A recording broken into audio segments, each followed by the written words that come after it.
muchas gracias a todos. La verdad es que estoy muy contento porque esta es la primera vez que estoy aquí en CodeMotion. Veo algunas caras conocidas y me alegro mucho de verlas por aquí, así que sinceramente luego cuando termine, encantado de poderme tomar un café con vosotros.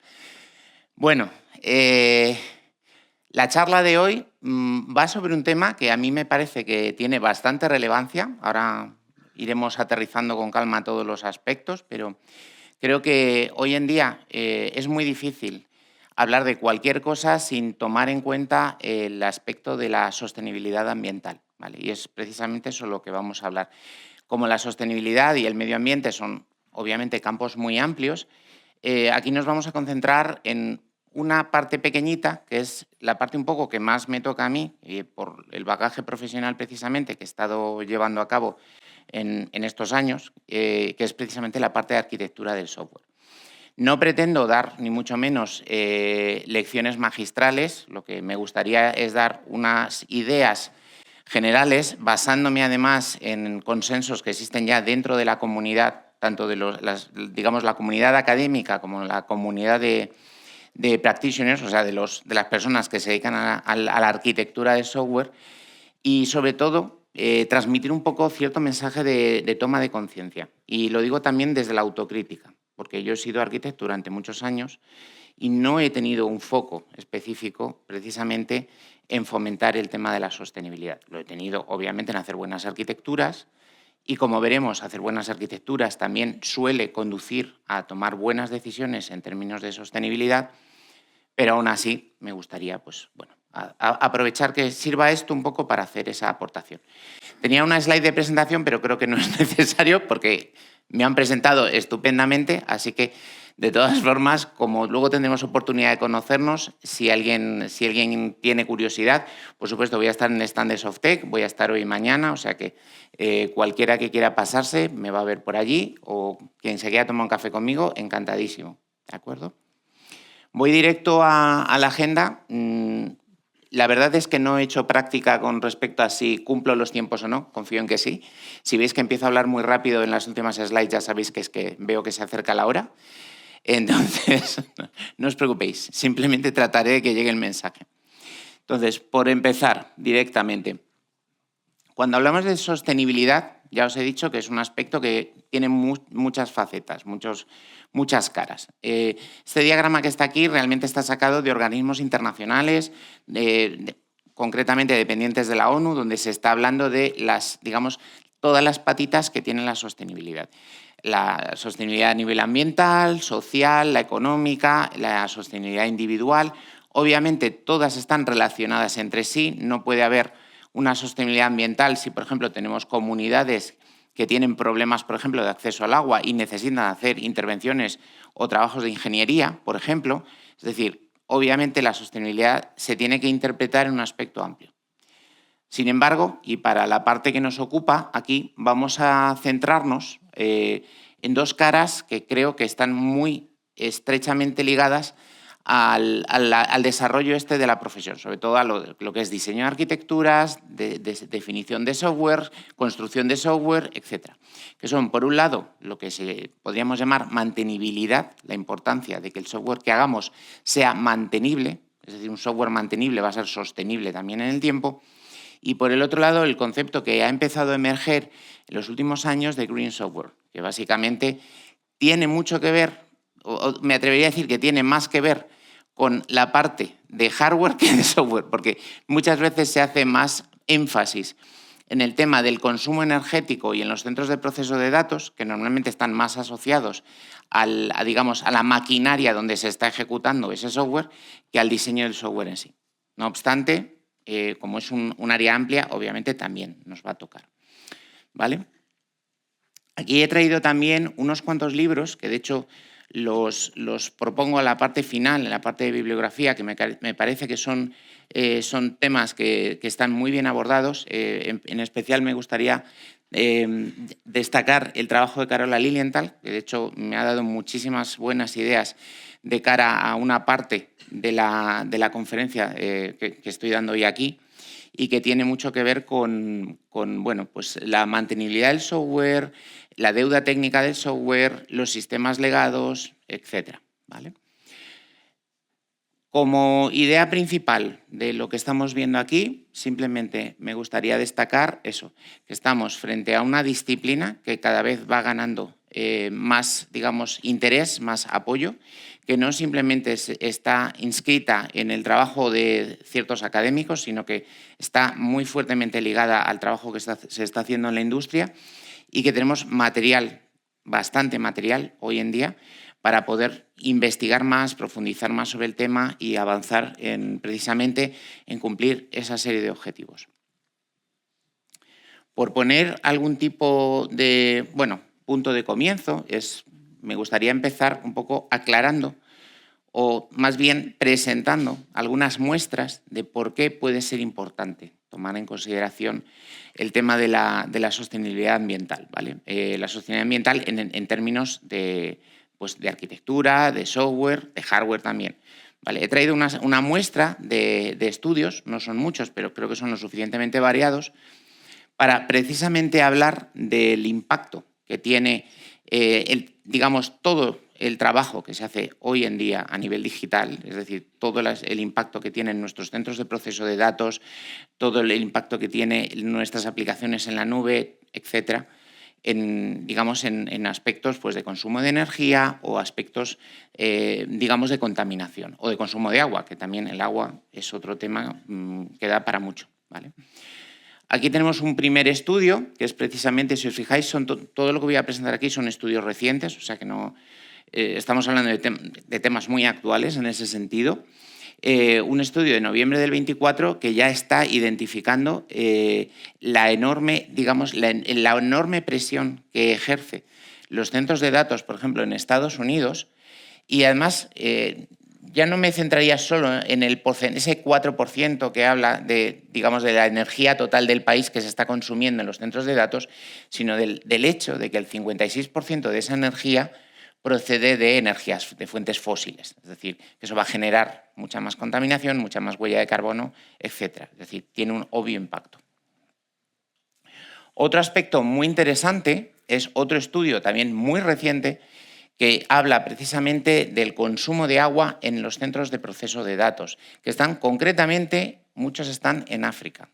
¿Vale? Esto también es importante.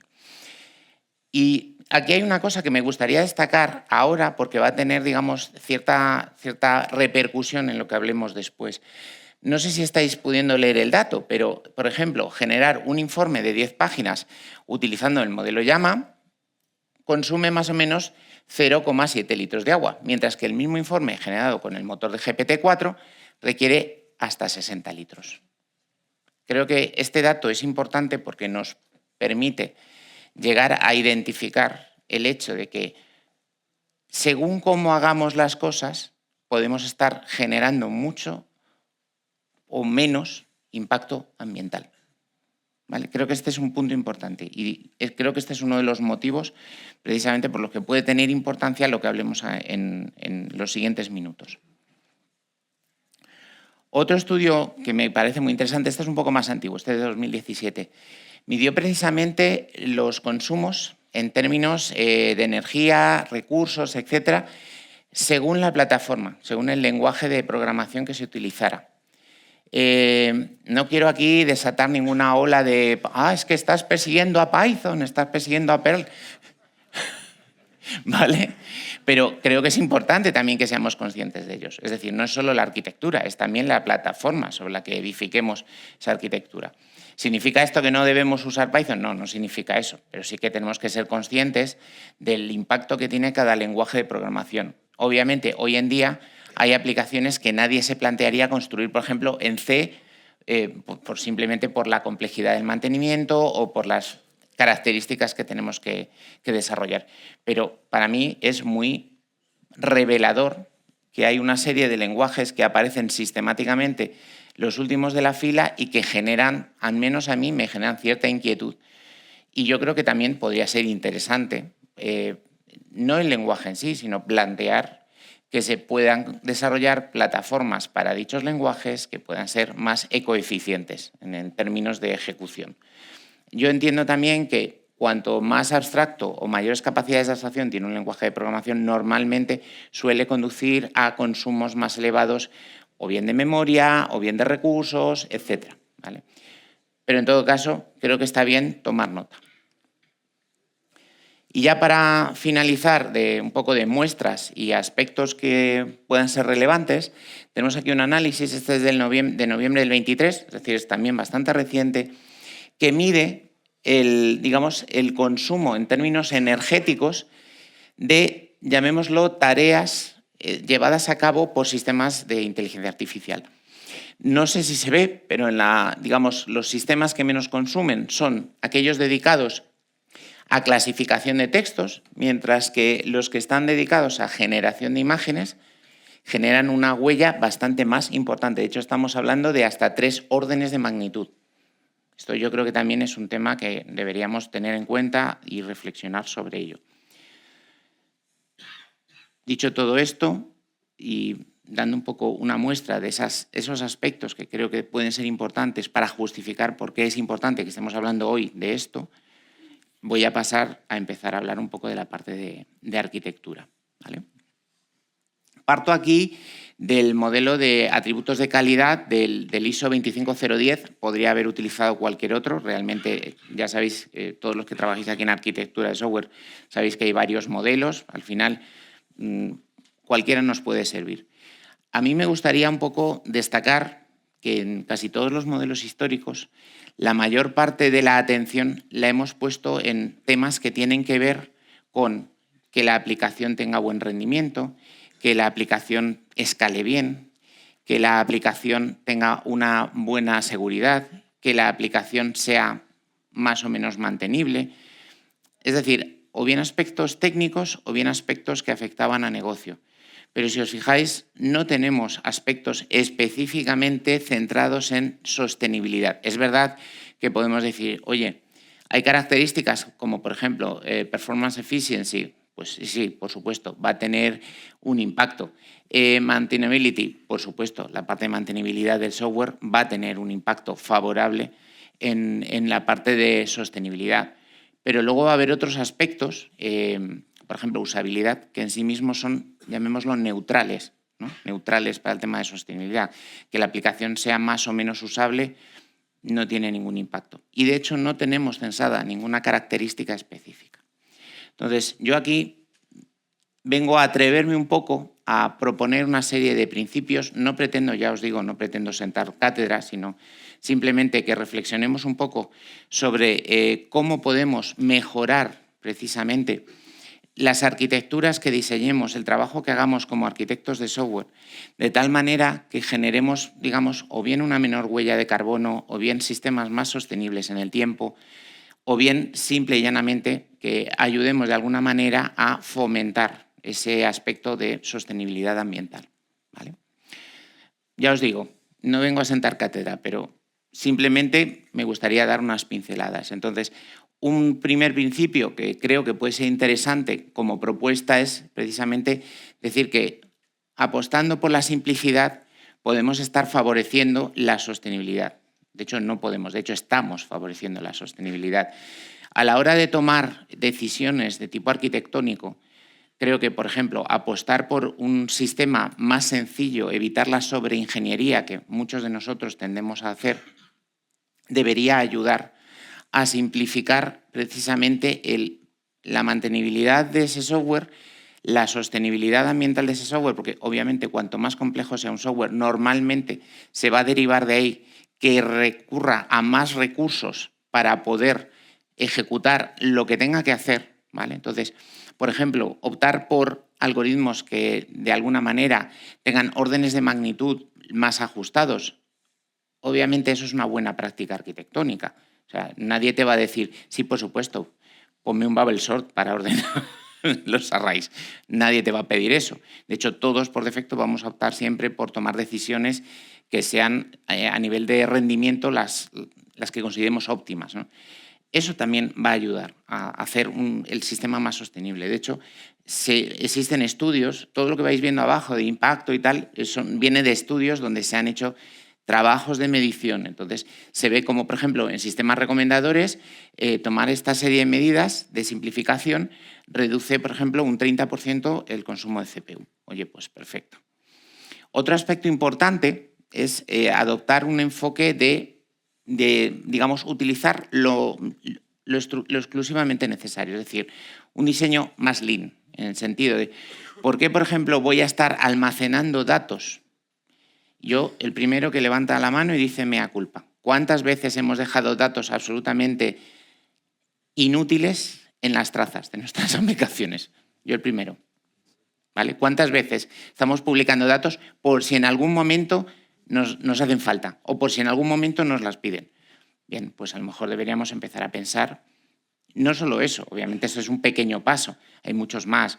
En bases de datos muchas veces tomamos decisiones un poco a la defensiva, temiendo que a futuro nos puedan hacer falta ciertos campos, y entonces los mantenemos ahí. Bien, pues a lo mejor lo que deberíamos es ir pensando en, bueno, hagamos lo mínimo necesario para hacer esto lo mejor en términos operativos y funcionales, pero sin volvernos locos. ¿Vale? Yo levanto la mano el primero, o sea, aquí no estoy libre de pecado. Otro aspecto muy importante, y esta además es una máxima que se aplica muchísimo últimamente en los sistemas distribuidos y especialmente en aquellos relacionados con los datos, y es aquello de trae los datos a los consumidores y la computación acércala a los datos. ¿Por qué? Porque obviamente los saltos de red siempre van a consumir muchísimos más recursos. Es decir, si nosotros tenemos los centros de datos muy alejados de la capa en la que estamos provisionando ese consumo de datos o de la capa en la que estamos haciendo ese procesamiento, vamos a estar gastando energía, estamos fomentando que se gaste energía precisamente en transferencias. Obviamente, desde una perspectiva meramente económica, es rentable tenerlos cerca porque consumimos menos energía, pagamos una factura de la luz bastante más baja, pero no es solo eso, es que además en términos de tiempos nos estamos ahorrando rebotes por la red, entonces estamos ahorrando un montón también de tráfico. Todo el tráfico que podamos ahorrar o simplificar nos va a ayudar, obviamente, a hacer sistemas más eficientes económicamente y en términos de sostenibilidad. Otro aspecto muy importante es el tema de la modularidad. La modularidad para mí es fundamental, sobre todo por un aspecto, un quality attribute, un atributo de calidad que se suele utilizar mucho y todos los que hemos estado trabajando en proyectos de mantenimiento lo sabemos, que es el tema de la reemplazabilidad. Es decir, si mi sistema es modular, va a ser más sencillo que yo pueda reemplazar una pieza que no funciona bien por otra, o bien una pieza que ha quedado obsoleta, o bien una pieza que en términos de rendimiento es subóptima, o sea, no está dando el rendimiento óptimo en términos de consumo de recursos o en términos de velocidad de procesamiento, sin tocar al resto. Es decir, al final, cuanto menos trabajo tengamos que hacer a posteriori o cuanto más fácil sea ese trabajo que tengamos que hacer en el mantenimiento del día a día del software, porque al final la realidad es que si no se nos caería a cachos, hablando claro, al final. Si no estamos ahí, esto es como los edificios, requieren mantenimiento. Pues el software es un mantenimiento continuo. Continuamente, nuestro código, que ayer era el top de lo más moderno, mañana está siendo ya un legacy asqueroso que no funciona nada bien, que nadie quiere, que consume mucha memoria o que ya no hace lo que tenía que hacer. Bueno, pues cuanto más hayamos modularizado, más sencillo va a ser hacer ese tratamiento de mantenimiento diferencial, porque a lo mejor tenemos piezas dentro de nuestra arquitectura que funcionan perfectamente bien y no necesitamos estar cambiando, mientras que hay otras que, por el motivo que sea, se quedan obsoletas muy rápido, cambian o necesitan cambiar porque a lo mejor los algoritmos que se utilizan están en constante cambio, podría ser también el caso, y funcionalmente no son las más convenientes. Entonces, todo este tipo de tareas se simplifican mucho si adoptamos adecuadamente un enfoque modular. ¿Vale? Después de estos principios, pues me he atrevido también a plantear una serie de patrones. Ya os digo que no pretendo sentar cátedra ni mucho menos, pero sí un poco dar ideas que creo que pueden ser buenas ideas de cara a trabajar. Por ejemplo, en los últimos años hemos estado hablando mucho de hay que romper el monolito es el mal, tenemos que irnos todos a microservicios. Perfecto, me encantan los microservicios, a mí también. Pero también tenemos que entender que las arquitecturas distribuidas pueden generar un overhead en términos de consumo ¿de qué? De trasiego de datos, ¿no? Al final son distribuidas. Tenemos los nodos separados. Y es verdad que para ciertas soluciones son imprescindibles. No admite discusión. Pero es cierto que muchas veces, y vamos, yo esto lo he escuchado muchísimas veces, no, esto tenemos que hacerlo en microservicios ya, pero es un sistema que simplemente hace esto. No, microservicios. Yo el primero, no sé cuánta más gente lo ha oído, pero estoy seguro que muchos de vosotros habéis vivido esto también. No, tiene que ser microservicios. ¿Por qué? Si solo tiene que hacer un cálculo de nóminas. Bueno, ¿el monolito es malo? Bueno, depende de cómo esté diseñado. Llevamos con arquitecturas monolíticas 40, 50 años y no todas han sido malas. La cuestión es darle un enfoque modular y un enfoque modular con capacidad de cambiar de manera dinámica piezas. O sea, aquí estamos aplicando el principio precisamente del que hablábamos. Dos principios, de hecho, simplificar y modularizar.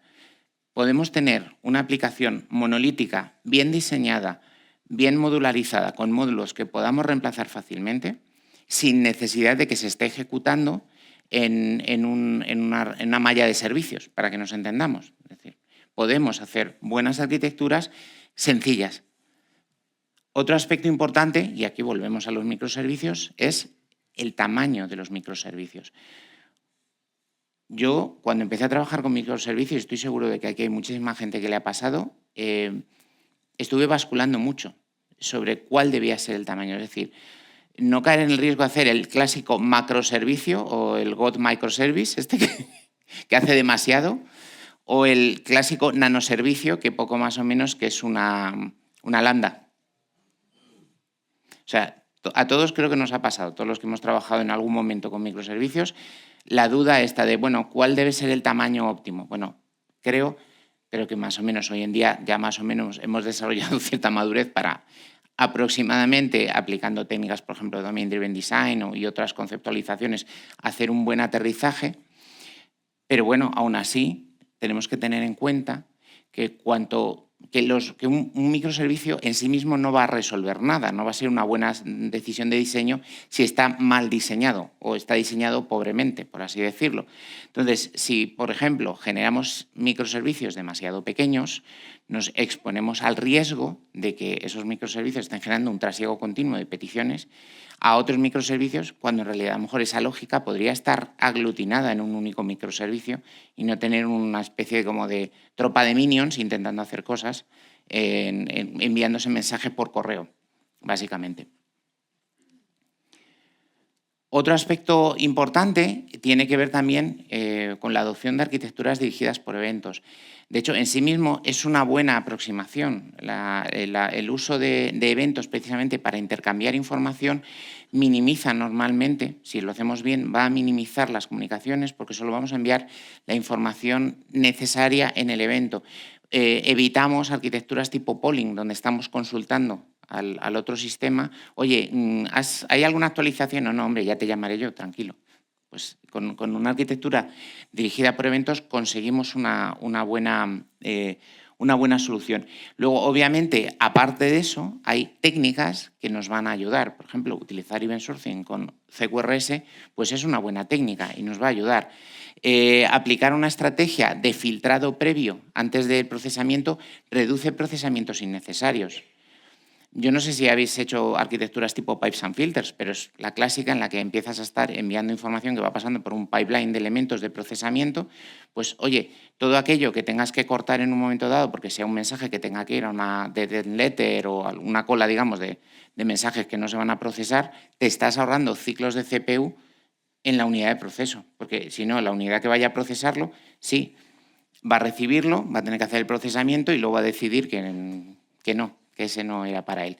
Si podemos cortar eso, estamos reduciendo el trasiego de intercambio de mensajes y al mismo tiempo estamos mejorando mucho el rendimiento de esos componentes que reciben, ¿vale? Otro aspecto importante, si estamos hablando de serverless, que también es una muy buena aproximación para utilizar los elementos de computación mínimos, o sea, los recursos computacionales mínimos, es también tener en cuenta cuándo tenemos que estar desescalando, por ejemplo.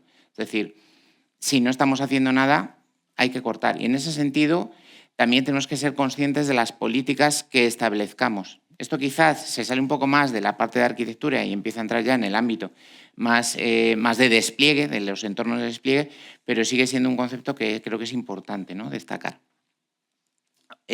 Más patrones. Por ejemplo, la utilización de protocolos que sean, digamos, menos verbosos, ¿vale? ¿Cuántos de nosotros nos ha tocado sufrir el maldito XML, que era el fichero del 1.000.000 de líneas, súper verboso y tal? Hombre, JSON fue un alivio tremendo, pero es que, aparte de eso, tenemos protocolos que son muchísimo más eficientes. O sea, gRPC, por ejemplo, o MQTT, que está pensado precisamente para arquitecturas IoT, pues estaría genial. O sea, nos ayuda a mejorar. Y no hay ningún problema en utilizarlos en otro tipo de arquitectura. Es decir, son eficientes en términos de que no consumen un excesivo volumen de recursos, no generan un trasiego de datos innecesario, etc. Son mucho más compactos, en resumen. Y luego, por dar ya la última pincelada en términos de patrones, un poco hablar de la parte de data. Todo es fantástico. Hoy en día tenemos parece que el acceso a la nube nos ha convertido en las fuentes de datos en una especie de continuo al que se puede acceder, del que muchas veces ignoramos a dónde se está enviando esa información. Y bueno, obviamente en términos quizá de procesamiento eso está genial, pero quizá en términos ambientales no está tan genial. Es decir, hay aspectos muy importantes en ese sentido que creo que deberíamos tener en cuenta. Por ejemplo, a la hora de hacer el sharding, pues pensar si a lo mejor podemos optar por modelos de sharding, o sea, distribución de los centros de datos digamos, desde una perspectiva más consciente en términos de consumo, de consumo de energía, etcétera y tal. O, por ejemplo, también las políticas un poco de cuánta memoria vamos a consumir, por ejemplo, en las cachés, cuánto estamos cacheando de los datos, ¿no?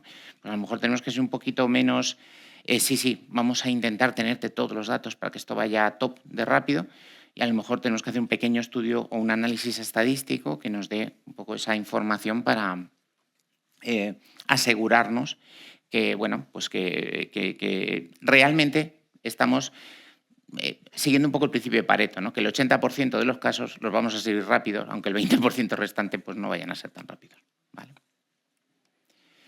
Aquí me gustaría hablar de un pequeño caso de estudio. Aquí se voy a ir muy rápido porque si no luego se nos va la hora, que es el tema del autoescalado. El autoescalado bien gestionado puede ser una herramienta muy potente precisamente para utilizar, para hacer arquitecturas más sostenibles y más conscientes en términos de consumo, pero también, ya sabéis, y yo creo que a todos nos ha pasado alguna vez que se nos ha descontrolado el autoescalado y luego han llegado unas facturas fabulosas. Creo que sí, por las risas creo que sí.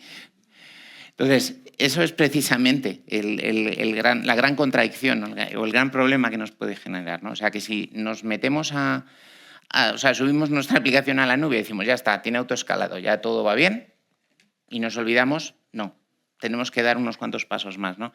La parte de escalar de manera reactiva está muy bien, pero tenemos que ser conscientes de que lo que estamos escalando.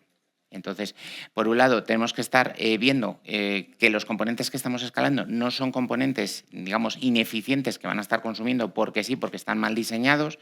Tenemos que estar viendo si realmente necesitamos estar escalando realmente todos esos componentes o no.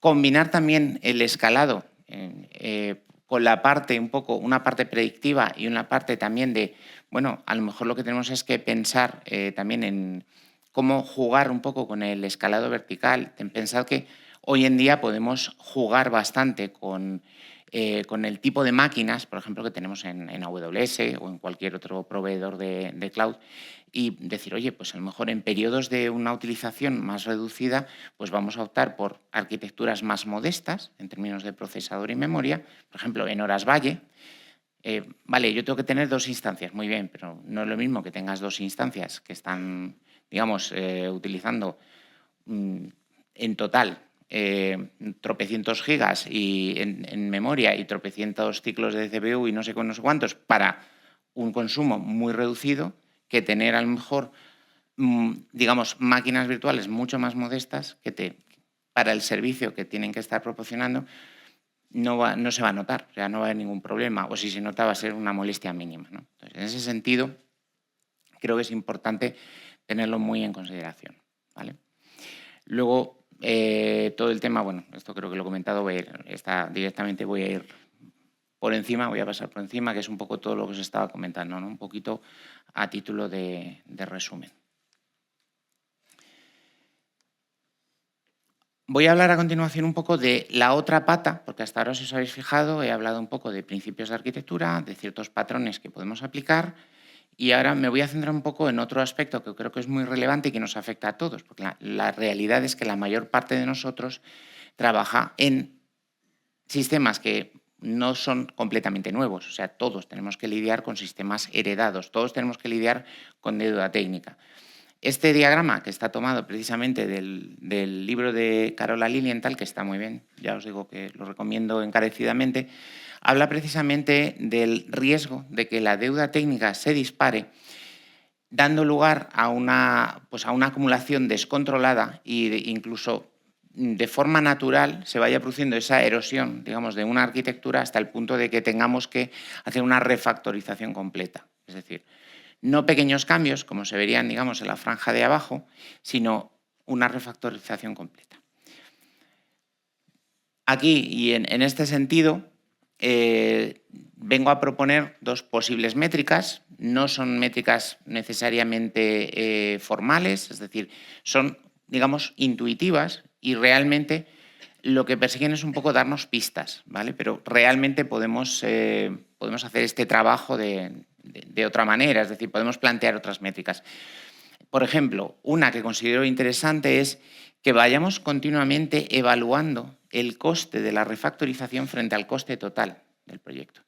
Porque esto nos va a dar una medida de hasta qué punto se puede estar disparando la erosión en nuestra solución, en nuestra aplicación, en nuestro sistema, sin que nos demos cuenta.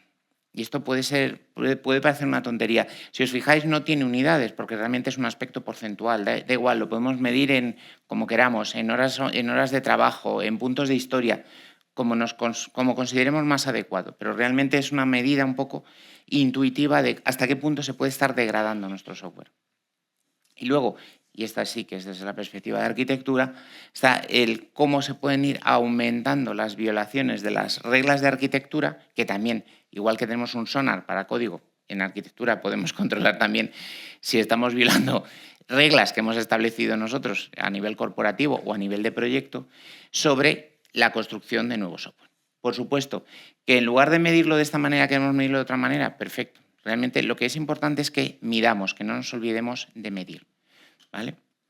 Aquí, por ejemplo, hay métricas que propone la propia autora, en este caso el Modular Maturity Index, que es precisamente una medida de cómo de bien estructurado está un sistema. Un nivel alto, un coeficiente alto, significa que el mantenimiento es más sencillo. Un nivel más bajo, obviamente, indica que empezamos a tener problemas. Otro aspecto también que se considera relevante precisamente para este tipo de tareas es aplicar psicología cognitiva. Es simplemente los procesos de lo que se suele llamar chunking, que es el troceado, el famoso divide y vencerás que nos enseñaban a todos cuando empezábamos a abordar problemas en programación, ¿no? Es básicamente que empecemos a descomponer los problemas cuando hagamos ese ejercicio de diseño arquitectónico, precisamente para ir despiezando y entendiendo todas las implicaciones que pueda tener a nivel obviamente técnico, pero también a nivel de impacto en cuanto a sostenibilidad ese trabajo. Y otra técnica que a mí me parece muy interesante, que la autora denomina Mob Architecting, que no sé si aquí la conocéis, pero básicamente lo que viene a decir es hacer sesiones de elaboración, de ideación y de revisión de las arquitecturas dentro de los equipos de desarrolladores con arquitectos, es decir, haciendo un filtrado, una gestión activa de las decisiones, un poco haciendo una tarea de conversación entre todas las personas implicadas para hacer sopesar el impacto de cada una de esas decisiones que estamos tomando, ¿vale? Esto creo que además puede ser muy enriquecedor, no solo en términos de mejora de la sostenibilidad, sino también en términos de mejora de los diseños. Y bueno, ya estamos acabando. Y vamos en tiempo. Digamos un poco las ideas clave que me gustaría que vosotros como públicos llevaseis, por un lado es que entendamos que la sostenibilidad como tal tiene que ser un driver para la toma de decisiones en diseño de arquitecturas, de soluciones. Creo que no podemos seguir ignorándolo como tal, es decir, debemos integrarlo como parte normal, como parte natural del proceso de decisión. Por otro lado, que tenemos que entender también que no es, digamos, un driver espurio, es decir, no es un driver extraño, no es una idea que venga de la nada, sino que está muy relacionada con otros drivers que ya existen, como la mantenibilidad, por ejemplo, y la eficiencia. También para calmar nuestras conciencias, saber que si hemos hecho un diseño activo basándonos en buenas prácticas, que seguramente también hemos estado apoyando de alguna manera la sostenibilidad. Es decir, al final, aplicar buenas prácticas en la arquitectura también es hacer una arquitectura en general que vaya a ser más sostenible.